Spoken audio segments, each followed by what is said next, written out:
फैदों आरो ला बाहाय फुख्रि बागान मोनबाय टिनसन दोङो जोंहा चेयारमेन बिथां दोङो आरो मिनारसन दैमारि बिथाङा दङ आरो लोगोसे मा होनगोन हय इ नाम्बार दोङो कातिराम ब्रह्म बिथांबो लोगोसे दोङो दा लामाबारि साइडआव थांगासिनो दं आरो बाहाय फुख्रि बागाना इमान समायना सिला बागान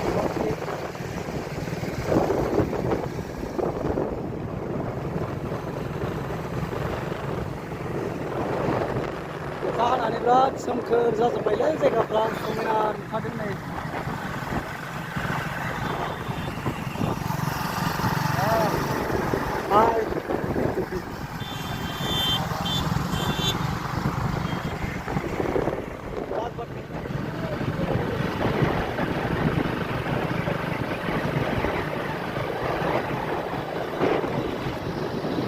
गोजांनाय मोनबाय माथो अखा हानानै